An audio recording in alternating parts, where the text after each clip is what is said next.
O plenário do STF deve retomar hoje o julgamento de um recurso extraordinário em que a União contesta a decisão que determinou o processamento de ações ajuizadas por sindicatos e associações, mesmo sem a autorização expressa dos filiados. A União alega que a representação na Justiça sem permissão dos filiados viola a Constituição Federal, já que eles não poderiam ser beneficiados com decisão transitada em julgado, porque a Carta Magna exige a autorização expressa. O tema teve repercussão geral reconhecida. O caso já teve o julgamento iniciado e o relator do processo, o ministro Ricardo Lewandowski, e o ministro-presidente Joaquim Barbosa negaram o pedido da União, confirmando a decisão do Tribunal Regional Federal da 4ª Região. O recurso será retomado com voto vista do ministro Teori Zavascki. Dia de sessão plenária, você já sabe, é dia de conversarmos aqui com a consultora jurídica da TV Justiça, doutora Gisele Reis. Doutora, boa tarde, obrigado pela participação. As ações interpostas por associações e sindicatos beneficiam todos os associados? Esse é o ponto crucial desse recurso extraordinário, Fred. Os ministros vão se debruçar exatamente sobre essa questão.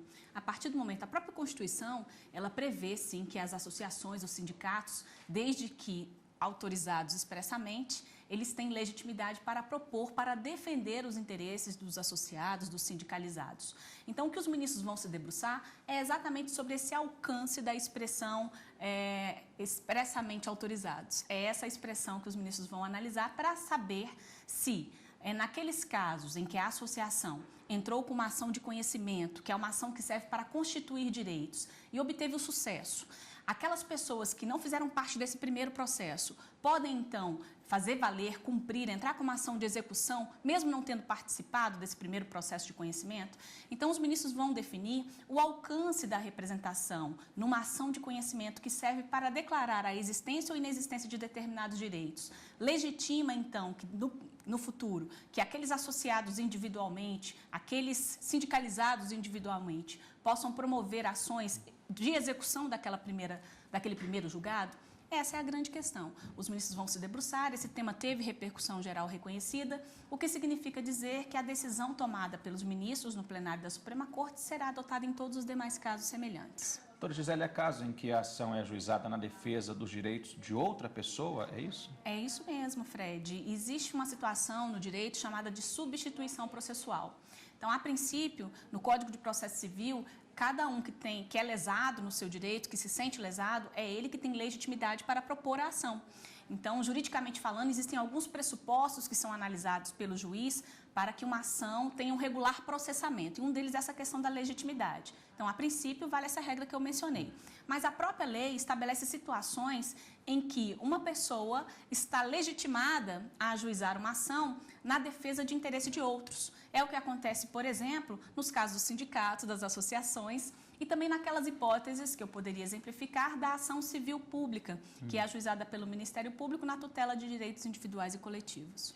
Doutora Gisele, um outro processo previsto na pauta de hoje é uma ação que discute a legitimidade do Ministério Público para questionar acordo fiscal. O caso, assim como esse que nós acabamos de conversar, também tem repercussão geral reconhecida.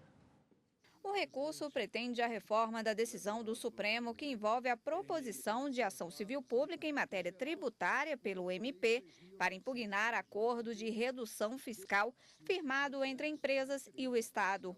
Os ministros do STF já entenderam que é a função do MP, entre outros, promover ação civil pública para proteger patrimônio público e social, meio ambiente, interesses difusos e coletivos e, consequentemente, tem competência para anular acordos de benefícios fiscais. Esse recurso se refere a um acordo firmado entre o Distrito Federal e uma empresa de brinquedos educacionais que criou um regime especial de recolhimento de ICMS, questionado pelo Ministério Público. Mas o Tribunal de Justiça do Distrito Federal entendeu que o MP não tem competência para propor ação na Justiça contra o acordo. Uma das alegações da empresa é que, para a solução do caso, seria necessário o reexame de provas, o que não é cabível por meio do recurso extraordinário. Mas o MP alega que a via está adequada conforme o Código de Processo Civil. Agora, os ministros devem decidir se há alguma omissão na decisão do plenário. O relator é o ministro Ricardo Lewandowski. Doutora Gisele, esse caso, esse tipo de discussão é bastante comum na justiça brasileira, né? É comum. Só para citar um exemplo específico, inclusive, no que diz respeito a este processo que está na pauta, o Ministério Público do Distrito Federal, ele ajuizou em torno de 700 ações na Justiça do Distrito Federal, questionando exatamente esses tipos de acordos que trazem dentro do seu bojo benefícios fiscais. Então, quando se tem a repercussão geral reconhecida em temas dessa natureza, é porque esse tema ele tem, de certa forma, uma representatividade, seja do ponto de vista jurídico, político, econômico, social. E esse caso foi um processo selecionado pelo Supremo Tribunal Federal como representativo da controvérsia.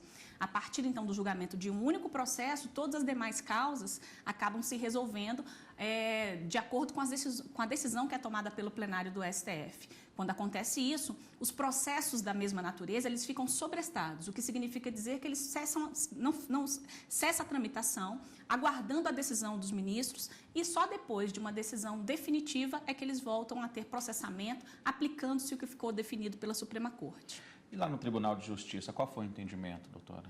O entendimento, na primeira instância, nós tivemos o juiz, inicialmente, ele indeferiu o processamento dessa ação.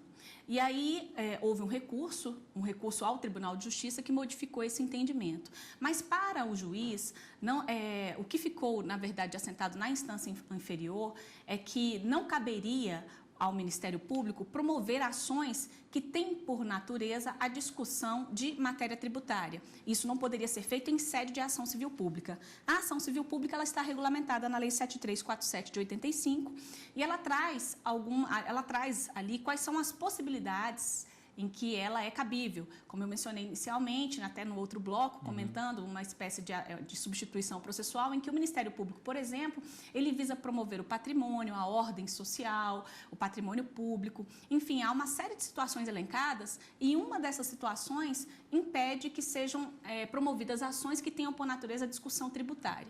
Mas o Ministério Público traz uma informação, Fred, se você me permite complementar rapidamente. Vamos lá. Em relação a essa questão tributária, o Ministério Público diz que nas ações civis públicas, quando não está em jogo discussões particulares, interesses específicos de contribuintes, quando o interesse é o bem maior, é o patrimônio público e a defesa da ordem tributária, seria sim cabível a ação civil pública, os ministros vão definir se é ou não possível.